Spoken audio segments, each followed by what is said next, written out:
Welcome to Behind the Headlines, the weekly news roundup from Utah Public Radio and the Salt Lake Tribune. I'm Tom Williams. Russell M. Nelson, president of the Church of Jesus Christ of Latter-day Saints, dies. Speaking in Charlie Kirk's place, Governor Spencer Cox is booed at USU ahead of urging peacemaking.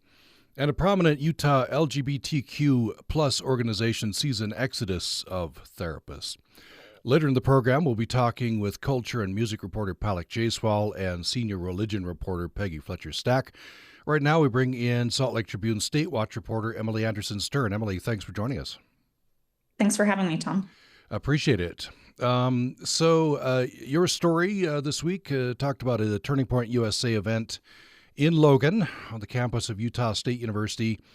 Very poignant because this was to have been headlined by Charlie Kirk, who, of course, was murdered in Orem several weeks earlier. First of all, maybe just to set the scene there, this Turning Point USA, who was there, I guess, who was headlining in place of Charlie Kirk?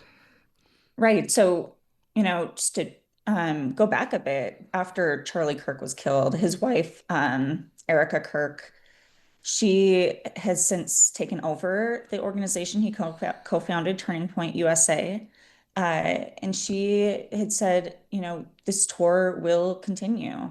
And they've booked other conservative activists and commentators at places across the country and Republican politicians. And here in Utah, they had scheduled a four-person panel, and that was supposed to include Governor Spencer Cox, Senator Mike Lee, former Representative Jason Chaffetz, who's now a commentator on Fox News, and Arizona Congressman Andy Biggs. Senator Mike Lee ended up not being able to make it because of votes around the government shutdown, government funding. So he stayed in Washington and pre-recorded a video. So I guess the top line here, Governor Cox was booed. I guess this was ahead of his appearance on that panel. Yeah, he was. And it's not the first time the governor has been booed. He's often booed when he when he speaks at the Utah Republican Party's conventions. Many of the delegates in the Utah Republican Party are to the right of him, and Turning Point USA is similar. A lot of folks in that organization or who agree with the messages that it puts out tend to fall to the right of Governor Cox, or at least to the right of Governor Cox and the policies that he has endorsed in the past. As he began speaking to this crowd, as he was asked to start sharing his experience on the day that Charlie Kirk was killed, the crowd initially would not let him get a word in. They were booing. There were some folks yelling and telling him to shut up. The host leading the panel, his name's Tyler Boyer. He's a Latter-day Saint. He has Utah connections. He's been one of the leaders of Turning Point Action, which is the political campaign arm of Turning Point USA. But he told the crowd essentially to calm down and to do what he said Charlie Kirk would have done, which is listen to the governor and what he has to say and then respond. The governor said that trying to remember his quote, he said he and Charlie Kirk would agree on about 99% of things. Yeah, and you could tell as the governor was speaking to this crowd, it was a little bit different than some of the things he was saying, say, a couple of days earlier on 60 Minutes, or that he would say maybe in front of a crowd where the political leanings weren't so obvious. He was talking about how, he's gotten a lot of hate from this crowd for a decision in 2022 to veto a bill that would have banned transgender girls from playing high school sports on teams that align with their gender identity. For folks who followed that story, the supermajority Republican Utah legislature eventually overrode that veto. Now there's an adjusted law in place which is being challenged in court. So that's a little bit of a moving policy. But since then, he's signed, a few other bills that have placed restrictions on transgender Utahns. And really, as far as where he was someone who was known as a Republican who was vocal about wanting to support the LGBTQ plus community, he's kind of backed away from some of his gestures of support that he's made in the past. So I think, as he was saying that, he, has said that he wished he had the opportunity to talked to Charlie Kirk now. Charlie Kirk, when he vetoed that bill in 2022, had actually tweeted that he thought that the governor should be expelled from the Republican Party.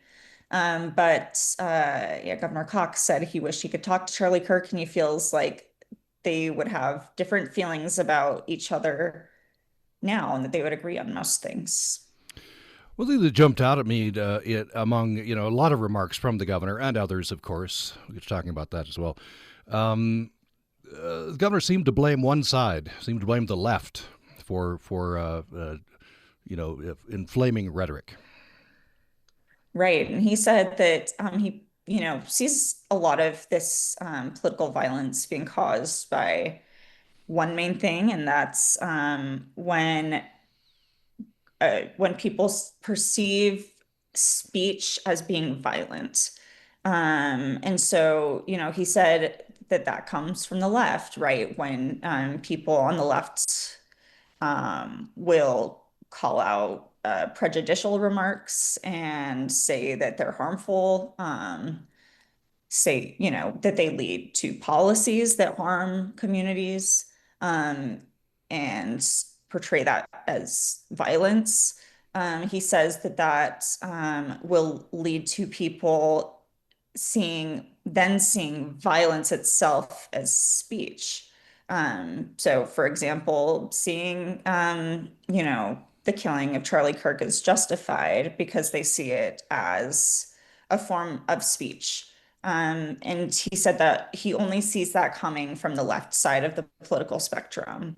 And throughout the night, that was kind of the theme from him. It was sounding like, he sees mostly a lot of political violence coming from the left. There was one point later in the night where he briefly acknowledged that on the far right there are times that there's political violence, and he said he'd be lying to say there wasn't. But mostly, the sentiment was that a lot of the political violence that's emerged in recent months has come from rhetoric on the left. So, what did the other speakers say in general? Um, a lot of them, as I had pointed out earlier, where Turning Point USA, a lot of its members generally fall to the right of Governor Cox. That was similar with the other panelists. Uh, and so, a lot of it was agreeing with each other. Yes, saying things about the left. Um, former Representative Chaffetz, he's actually a speculated candidate for governor in 2028 when Governor Cox has said he plans to leave the position. He only plans to serve 2 terms. And he also, essentially voiced his support for restrictions on the transgender community, um, and said that he feels that the culture in the United States has moved to be a little bit too tolerant from his perspective. Oh, what were people in the crowd saying? And Um, you have a side story with some photographs of shirts. By the way, there's several shirts and comments critical of Governor Cox, but maybe we could start there. yeah, and before Governor Cox was booed walking in, I wondered if that was a possibility. Like I mentioned, I've been at other events where he's been booed by conservatives, folks who are in the same party as him. And as I was walking in, you could see supporters of his Republican challenger from last year, Phil Lyman, a former state lawmaker. And some of them were holding up posters with screenshots of the social media posts Charlie Kirk had made that were critical of Governor Cox, and wearing t-shirts of it. And asking, people who passed by, like, do you know about Governor Cox? And telling them, that person, how they feel about him. One of those individuals told us that they thought that the governor was grandstanding, quote, grandstanding on Charlie Kirk's assassination. Um, and then, you saw a lot of the political attire that you would expect to see among folks who lean to the right in the US. Saw a lot of Make America Great Again hats and shirts, and there were also a lot of Turning Point USA shirts. And many of those were shirts that were white and said freedom in all caps on the front, which was identical to the shirt that Charlie Kirk was wearing when he was killed. Were there any on the left, any of that side of the political spectrum?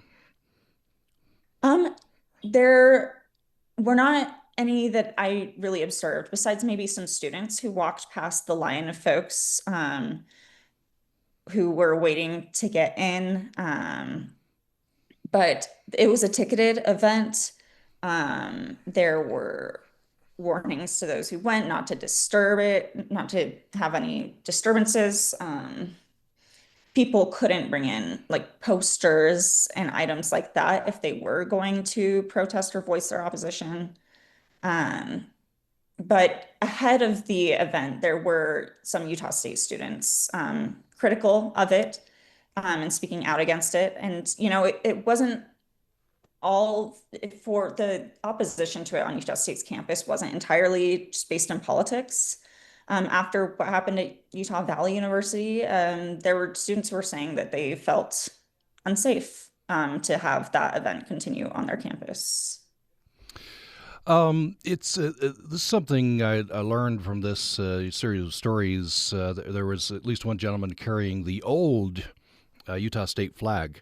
Apparently, this has become a symbol for Lyman supporters, people on the far right. Um, yeah, and I think that was the flag that they brought into the event, but Ah, he ran by carrying it past the line and everyone just started cheering. And there were some comments actually made. There were questions asked and things brought up during the panel about the flag. Yeah, it's the historical state flag. It'll be used in ceremonies, but there has been an opposition to embracing the new state flag, which, came from an effort pushed by, on frankly, one of the most conservative senators in the legislature. Um, but yeah, it's become almost a symbol or a rallying cry for folks who feel like who fall probably to the right of many elected Republicans in the state. And, they see it as kind of a cancel culture type of thing to have gotten rid of the old flag and put in place a new one. But frankly, the politicians who supported it, the lawmakers who voted for it, have said more that they see Utah's old flag as outdated and boring, not so much of there aren't so much of cultural critiques in their purpose for replacing the flag. I imagine security was high alert, a lot of security. What was? Tell me about that. Yeah, the security was much tighter than at Utah when I was at Utah Valley University for the Charlie Kirk event. There were, a handful of campus police officers, not much else. Nothing, no one was ticketed, no one's bags were checked. Here it was much different. This event, the last event was outdoors, and that was at the request of Charlie Kirk. That's kind of the style that he likes, so that anyone on campus can hear what's happening or might pass by and hear it. Um, this was moved to the basketball arena at Utah State University. It was ticketed. Everyone had to have a ticket that they scanned to get in. And there were dogs that were sniffing for bombs among everyone that was entering. And your bags were checked by security. Um, but it was an effort. There was a lot more of a law enforcement presence on that campus. You could see there were federal law enforcement, there was local and state law enforcement, and of course the campus law enforcement and security. So it was a pretty big lift for them to work to make sure this event did not turn out like the last one in Utah. Hmm. Well, we've been talking with Salt Lake Tribune State Watch reporter Emily Anderson Stern. Thanks for telling us about this. Thanks for talking, Tom. Thank you. Uh, we're going to take a break. When we come back, we'll be talking about the death of Russell M. Nelson, president of the Church of Jesus Christ of Latter-day Saints. We'll look at his time as president, a little bit of his biography as well, with senior religion reporter Peggy Fletcher Stack. You are listening to Behind the Headlines, weekly news roundup from Utah Public Radio and the Salt Lake Tribune. Hope you'll stay with us following the break.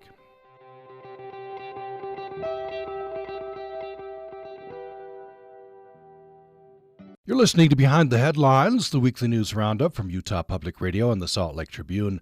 I'm Tom Williams. And here's the headline we're going to talk about in this segment of the program. Russell M. Nelson, Latter-day Saint prophet of change and pandemic, dies. And we welcome in senior religion reporter Peggy Fletcher Stack. Thanks for joining us. Happy to be here. So President Nelson died, I believe, late Saturday night, right? Yep, 10 p.m. Saturday night. 101 years old, which obviously makes him the oldest Latter-day Saint leader, I believe. Yep, definitely the oldest. I think the next nearest was Gordon Hinckley. I think he was 97, I want to say. Yeah. But President Nelson was the second oldest to assume the presidency, I believe. Yeah, he was 93 when he took the reins. That is the second oldest. Blanking on who the oldest. It might have been Joseph Fielding Smith. Not sure. Yeah. So obviously we've known him as dynamic, despite his age. Tell me a few of the things that he that he did. Some of the highlights, the milestones. Sure. I mean, it's so interesting. Like a 93-year-old, everybody thought when he became the president in January 2018 that he would be kind of a caretaker president. He would be too old to really do anything. And he took off with a run at the beginning. The first thing he did was get on an airplane and jet around the world. He did a kind of a world tour visiting members and all kinds of several continents. Um, he and then he started changing things, introducing changes to the church is more than 200 years old, and no, not quite. Anyway, it's he first thing one of the things he did was reverse the controversial LGBTQ plus policy, which barred labeled some same-sex member couples as apostates and barred their minor children from religious rites. That policy was vigorously opposed, and during his tenure, the church reversed it. At the same time, it also endorsed the Federal Respect for Marriage Act, which codified same-sex marriage, but with a caveat to protect religious freedoms. Made a lot of changes to temple ceremonies, adapting more inclusive language. So men and women, once men promised to obey God as women obeyed their husbands, that was changed to both groups both genders obeying God. A big thing Russell Nelson did was uh, tell members and outsiders not to use the nickname Mormon to refer to the church members of the Church of Jesus Christ of Latter-day Saints, but to, you know, use Latter-day Saints and as often as possible use the full name of the church. It's caused some ripples in some quarters. A big thing that I think was quite historic was he called three new apostles. You know, the church is led by a three-person first presidency and then a quorum of 12 apostles. And among those new apostles, he called Garrett Gong, the first Asian American, Ulysses Soares of Brazil, and Patrick Heron of Great Britain. These were, you know, the first um, uh, non-Americans or men of color in the quorum. So, well, Patrick Heron's not a man of color, but he's from Great Britain. Anyway, also had the iconic Salt Lake Temple closed for a massive renovation and retrofitting, especially since uh, making it earthquake proof. But at the same time, he gutted that temple, which has caused a lot of ripples among historians and preservationists, and also that ended the use of live temple rituals. I'll just give you a few highlights. There's more. Hmm. Yes, yeah, a lot, right? In those almost Yeah. 8 years, yeah. So he definitely announced and had built. I don't know how many temples, many temples. Many, many temples. I think that my colleague, my editor, actually, Dave Noyce, has kept track of how many temples. It's the most of any church president. Uh, so let's see, an unprecedented pace of temple building, announcing 200 new edifices, accounting for more than half of the faith's 382 existing or planned temples. Temple building was definitely a Russell Nelson concern and love. He really wanted to make sure that members around the globe had access to a temple, which is, it means stepped up the pace of temple building. A subheadline here: "A man of science and a man of God." Of course, President Hinckley or President Nelson, um, heart surgeon, famous heart surgeon, right? Accomplished. Yes. Yes. Um, Very famous. and then COVID happened on his watch. Tell me a little bit about that. Yeah, 2 years after he became president, the global pandemic of COVID-19 hit everywhere, and the church had to shut down its weekly meetings and its temples. And as soon as it was obviously, for those who remember, it was a very, very big deal. And he then, as a doctor again, he urged everyone to get vaccinated and wear masks and had photos of himself being vaccinated and wearing a mask and sent a big message to the world that, this is a good thing to do. A lot of other changes in the church. 3 hour church reduced to two, Yep. and many other changes with the way the Latter Day Saints worship. He did that, yes. In addition to the temple, changing the temple ceremonies, he was responsible for moving the 2 hour, 3 hour block to 2 hours. He changed sort of the language of the For Strength of Youth pamphlet, which talks about this modesty standards and that sort of thing for young people, encouraging them to use principles rather than a checklist. He changed the what was known as the visiting teaching and home teaching, where members would visit one another once a month, to something called ministering. He merged a couple of priesthood quorums. Uh, all of that, that was kind of internal things he did, as well as, um, well, one big thing he did was um, the church bought its first temple in Kirtland, Ohio, which was a big, big purchase from the Community of Christ, which was formerly the Reorganized Church of Jesus Christ of Latter-day Saints. Also announced the building of a medical school at Brigham Young University. And one of my favorite things, he offered that the church began to offer sleeveless temple garments. That's right. Yeah. It got a lot of Mm. interest among Hmm. members. Yeah.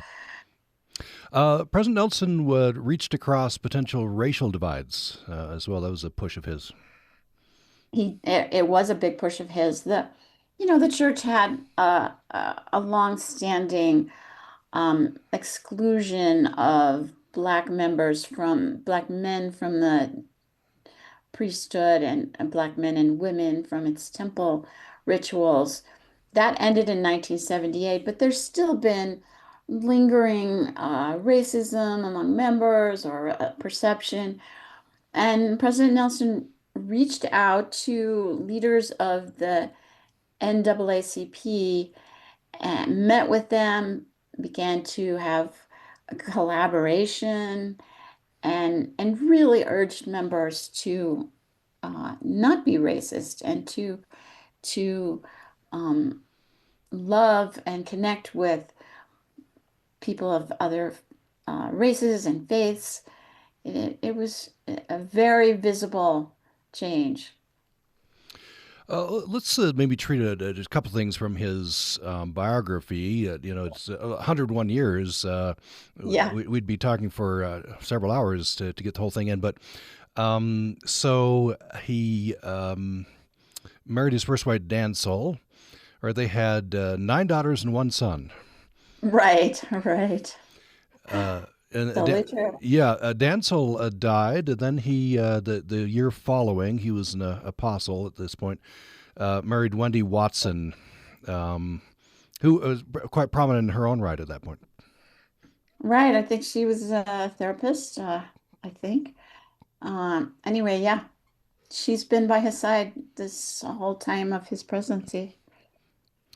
As 1984 was when he and Dallin Oaks were called as apostles. There was some controversy. Why are you taking a surgeon and a prominent lawyer, out of secular world? Now, at 40 some odd years later, we see the kind of the results of that. Um, Anything else you'd like to say about President Nelson's presidency? Any of the changes? I guess maybe just a word on legacy. What do we think would be the top points of legacy from President Nelson?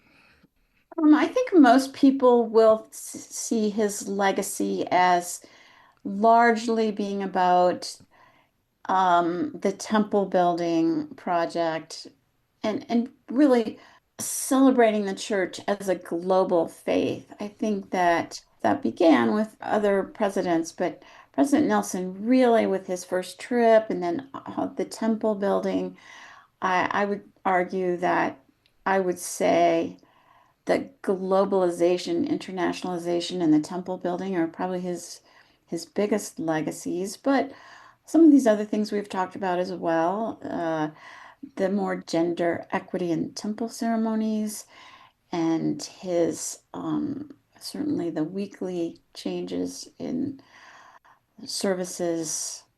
I think those are the things that for which he will be most remembered, and probably the trying to get rid of the word Mormon Hmm. in common parlance.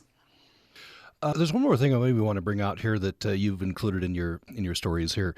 Several people have remarked that President Nelson used the word revelation maybe a bit more than his predecessors. He was I want to be very clear. This is revelation from God. Yeah, that's true. He really did. He used the term revelation to underscore the importance of these changes much more than previous presidents had. I think to really tell members these aren't just my ideas or good ideas. These really are important changes. They come from God through me, through him, obviously. Uh, and it was definitely an emphasis of his. At the same time, he really encouraged members to seek revelation on their own, to seek divine input into their choices, into their daily lives, into their relationships. It was very much a focus of his. So in the meantime, there was a tribute yesterday, right? A viewing Monday, funeral on Tuesday, I believe. Right. Yeah. In the middle there's General Conference. This is somewhat unusual, the president dying about a week before General Conference. This is very unusual. Uh, I guess there, anyway, it's very rare. And I wrote a story of the fact that it created a conflict for the presumed successor, who was Dallin Oaks, who was uh, put into the Quorum of 12 Apostles on the same day. He was called to the Quorum of the 12 days, Quorum of the 12 Apostles on the same day as Russell Nelson. And now he's the presumed leader. But after a president dies, the tradition has been that the three-man presidency is dissolved, and it's not reconstituted until after the funeral of the president predecessor.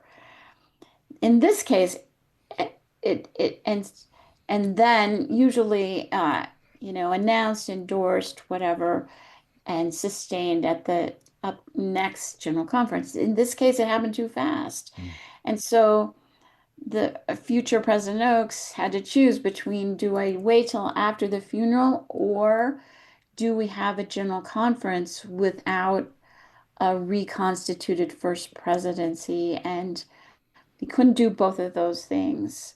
It's not clear which of those precedents he will break, but I'll have to wait and see. General Yeah. conferences this weekend. Yeah, If there's an announcement tomorrow or something, Right, we'll know. In the meantime, you had a couple stories speculating, and of course, that's what a lot of people are doing. So Yeah. here's the headline in one story: When you just talked about when might Dallin Oaks officially become the next president? The next headline: Whom might he pick for his counselors? What are some people saying? Well, one of the issues is the current. So his after President Nelson died, the other man in the presidency is Henry B. Eyring, and Henry Eyring is also in his 90s, not in terrific health, a little frail. And then the next person in line after President Oaks is uh, Jeffrey Holland, who has suffered several serious health crises. There's some kidney disease, uh, kidney dialysis. So, uh, do they need a younger man in the presidency? In the presidency, it does not have to be by seniority. It can a president can choose anyone he wants in the presidency. Typically, they have been apostles, but not always next in line. So speculation is, should he put Jeffrey Holland in the presidency with President Eyring? But that would make a threesome that were not all that healthy. Do they need someone who can travel? So should they pick a Dieter Uchtdorf, who was after Eyring? Should they dip down farther and pick David Bednar, or even lower, someone who's in better health? So those are the kinds of speculations people are making. Of course, no one will know until it's announced. That's right. And it could be totally, we could be completely wrong about, all the people who have speculated in my stories. And I will say, I don't have a good track record. I see. Yeah, and we don't know, right?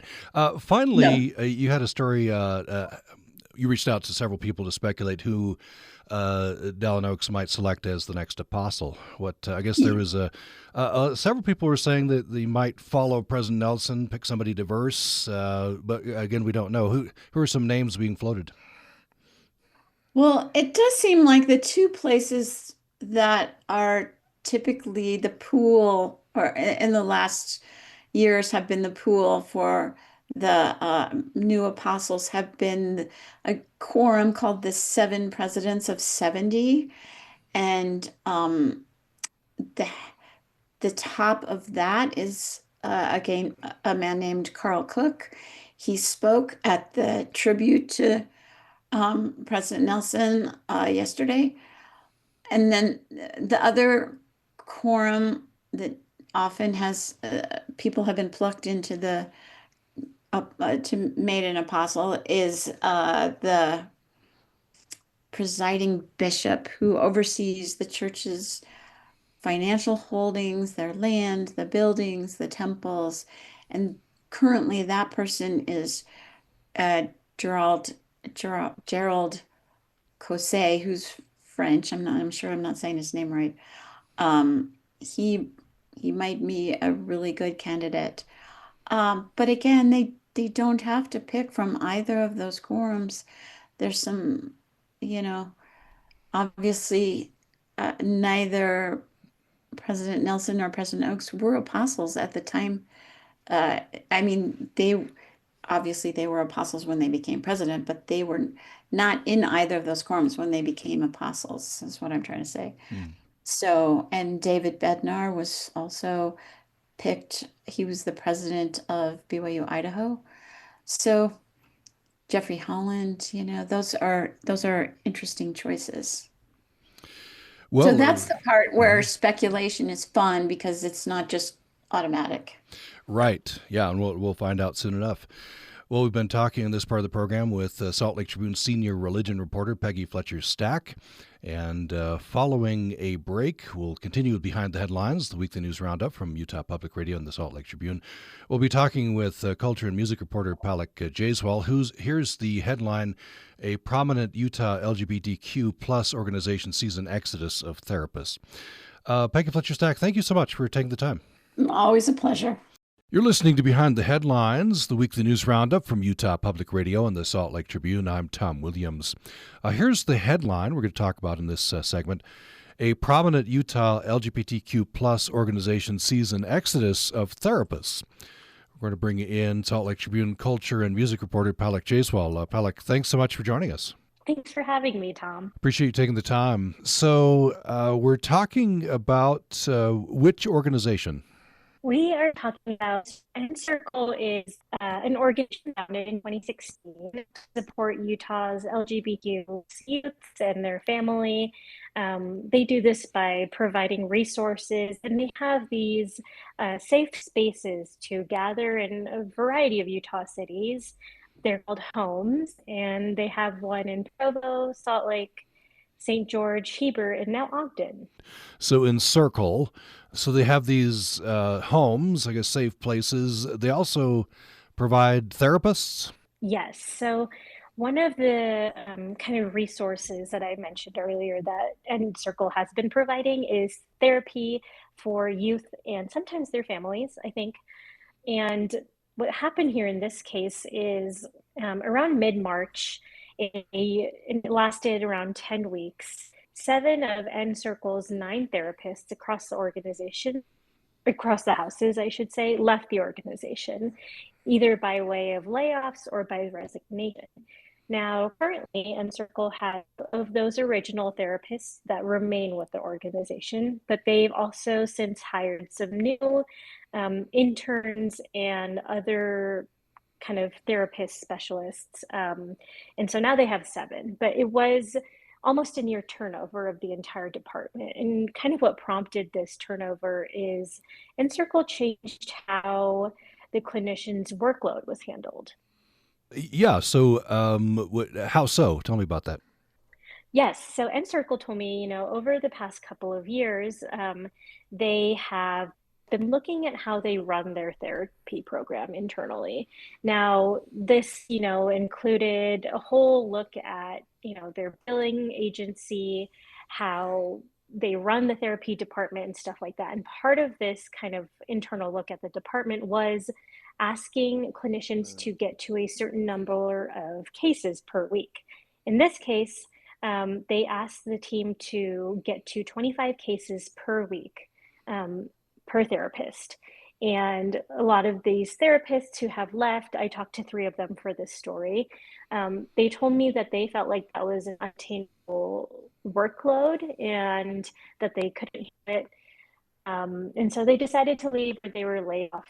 And when I talked to Encircle about, how did they reach this industry standard of 25 cases, they told me that they kind of looked at different organizations of their size in the area and determined it based off that. And essentially, the kind of tension point here is that if these therapists weren't able to meet that 25 caseload per week, they would be transferred to a hourly wage, meaning they would lose their healthcare benefits and other benefits that come with a salaried position.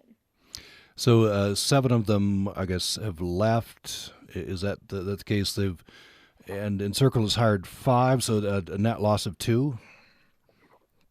Yes. So there was 7 people who either left or were laid off. And then originally, we should say that there was 9 therapists total. 2 of them remain with Encircle. 7 have either resigned or been laid off by Encircle. And since they have, hired some new interns and other clinicians, and so now they're currently at 7. But, while this transition was happening, a lot of these young clients, were kind of left in the middle of this tension between the workload and the therapist and Encircle.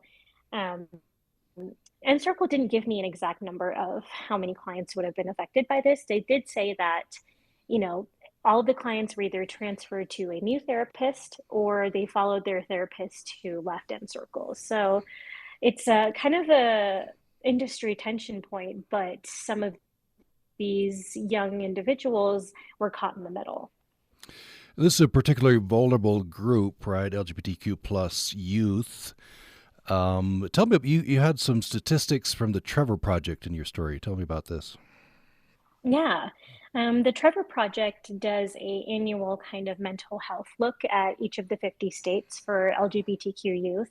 And so their 2020 report for Utah found that 47% of young Utahns wanted access to mental health care in 2024, but did not receive it, for a variety of reasons, such as cost, parental permission, or even fear about speaking about their concerns or their identities. And so, the need for these services has been demonstrated not only in the Trevor Project survey, but I also talked to another therapist in Utah. Her name is C. Meyer. She primarily works with LGBTQ youth, and C works with Flourish Therapy.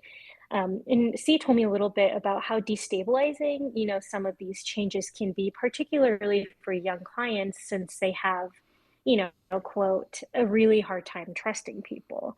So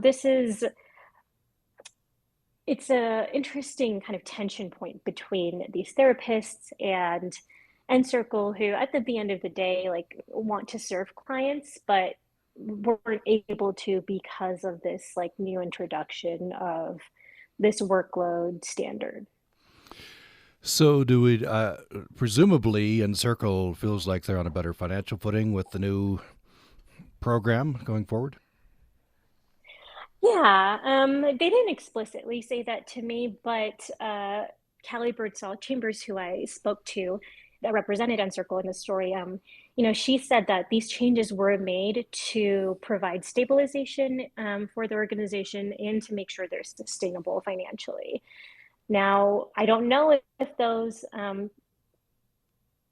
changes have happened yet, but that was kind of their thinking behind doing this.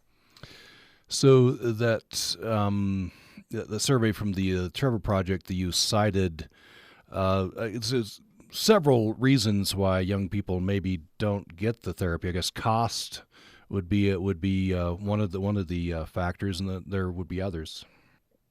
Yes. And I think generally when we look at the state of Utah's mental health services for LGBTQ youth in particular, there are only a handful of places that are available for young people. And Circle is one of them. Another example is Flourish Therapy. In the past, unrelated to this particular story, I have done stories on how therapists are dealing with helping these young people in our state. I don't know. Are there sufficient resources for these youth? That's hard to say. I can't claim that I'm an expert in this field, but I do think what I have heard from therapists is there has been an increase in demand, and that's something that's hard to keep up with. One person you talked to, an ex-Encircle therapist, said, I'll just quote Sammy Simpson's name, "We certainly witnessed an increase in suicidal ideation across clients who would not be able to continue seeing their therapist." And many of these youth are at special risk, right here? Yes.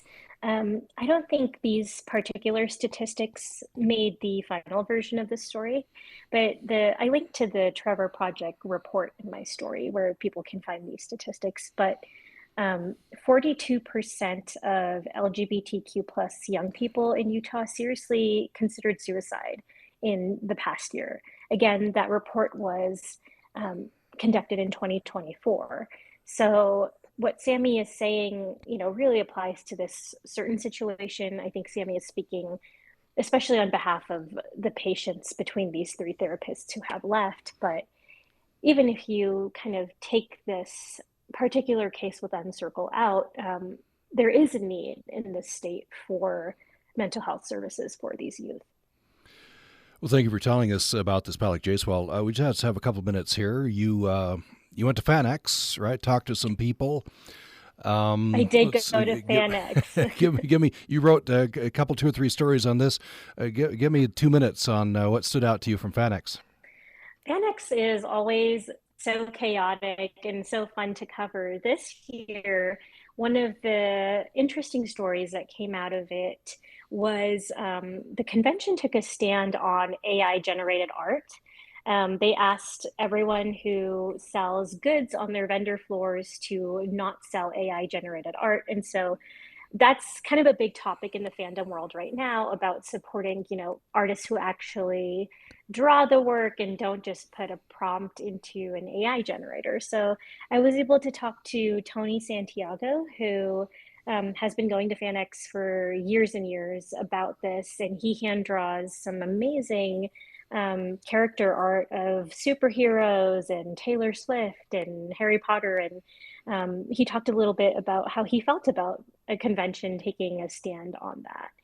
And the other stories that came out of FanX, I went to a panel led by Brandon Sanderson, a really well-known author in general, but he's also a Utah author who writes sci-fi and fantasy books. And he talked about how he did consider buying what used to be Evermore Park out in Pleasant Grove.